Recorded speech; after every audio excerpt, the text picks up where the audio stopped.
Eben. Guten Morgen, hier bin ich wieder.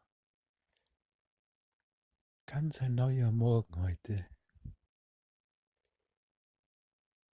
Ganz ein neuer Morgen, ein neuer Moment, um Gottes Willen für uns zu erinnern. Schön, dass du da bist. Schön, dass du bereit bist, zu hören, dass du dir Zeit nimmst für Gott, für die Wahrheit, dass du für einen Moment alles niederlegst und dich auf das einzige Ziel, das ewig ist, konzentrierst. Und ich möchte mir heute mit dir eine Idee anschauen, die mich immer erinnern möchte. Und diese Idee ist, Gottes Willen zu tun, erfordert überhaupt keine Anstrengung. Zu erwachen in Gottes Willen, in Gottes Geist, erfordert keine Anstrengung von meiner Seite, weil es natürlich ist.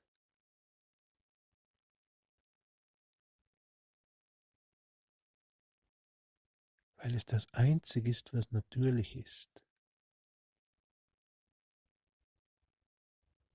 Das Einzige, was natürlich ist in dieser super komplizierten Welt der wechselnden Formen, ist Gott zu erinnern. Ist zu erinnern, dass ich nie getrennt von unserem Schöpfer bin. Es erfordert überhaupt keine Anstrengung, seiner Führung zu folgen, weil es natürlich ist, zurückzutreten und ihn durch dich, durch mich wirken zu lassen.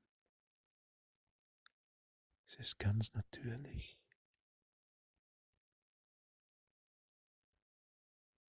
Es ist wie ein Fluss, der einfach fließt.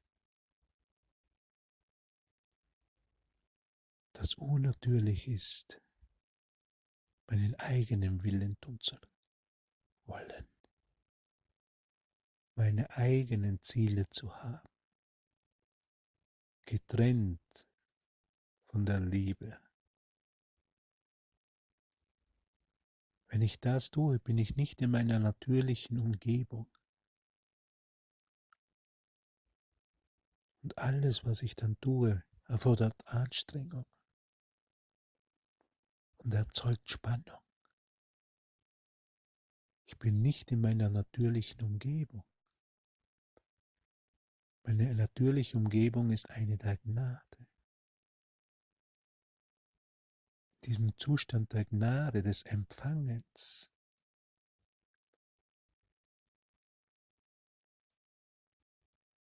gibt es keine Anstrengung. In dem Tun der Welt gibt es sehr viel Anstrengung und sehr viel Opfer.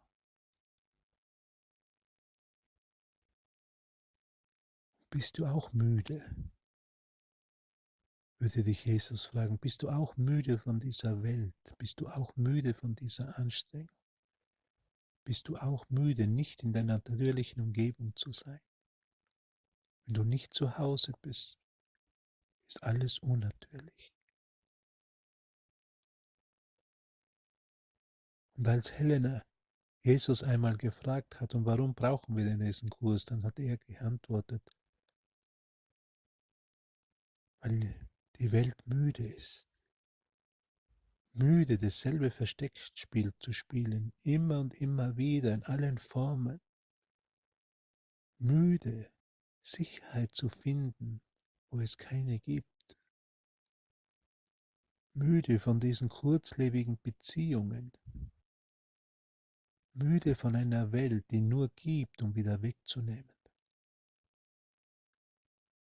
Müde von der Zeit,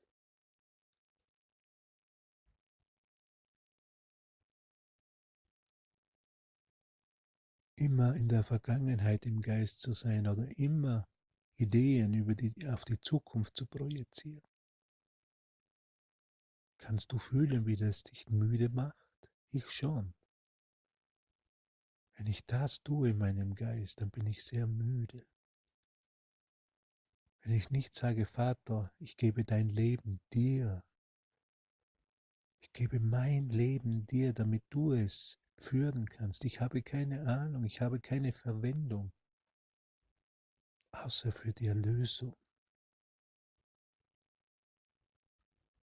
außer wahrhaft hilfreich zu sein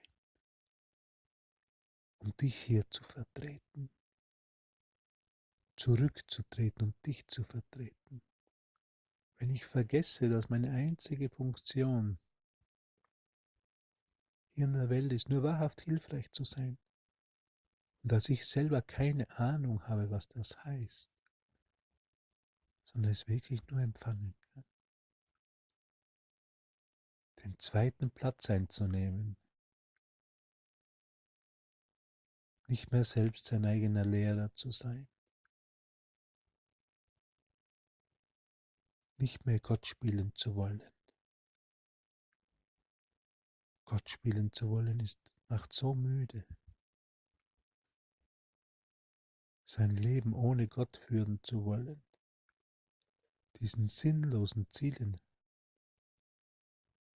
nachzufolgen, nachzustreben, diese Welt aufrechterhalten zu wollen im Geist, das macht müde. Das laugt aus, das ruft große Verzweiflung hervor. Und Jesus hat in der Bibel gelehrt, ich werde euch ein Wasser geben, von dem ihr nicht mehr durstig werdet. Und das ist diese Führung, dieser Heilige Geist. Dieses Annehmen, es geht nur um Annehmen, weil alles ja bereits hier ist. Zu glauben, es würde was fehlen,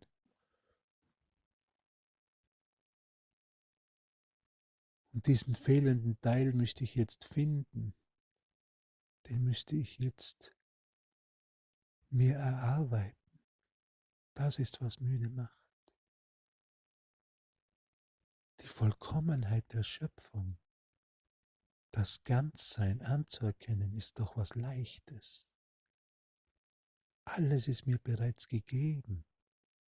In der Schöpfung gibt es keinen Mangel. Es gibt absolut keinen Mangel. Es kann keinen Mangel geben. Alles wird uns zu dem Zeitpunkt gegeben, in dem wir es brauchen, um unsere Funktion zu erfüllen. Auch mir. Habe ich manchmal meine Zweifel? Natürlich. Denke ich mich manchmal, Gott hätte mich verlassen? Natürlich.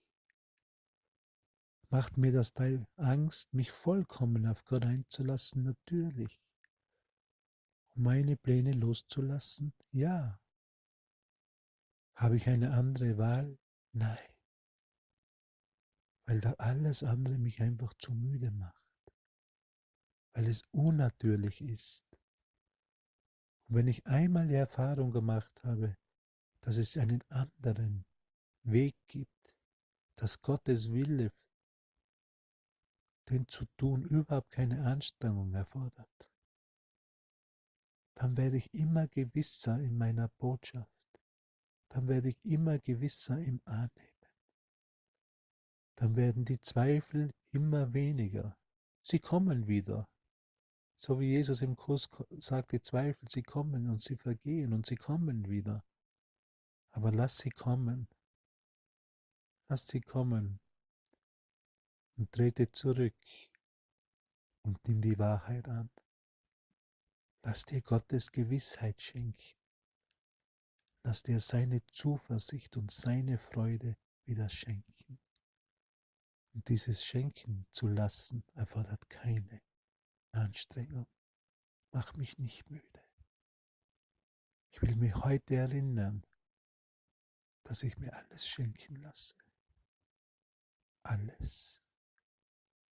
Alle geistige, spirituelle, emotionale Nahrung. Alles lasse ich mir schenken.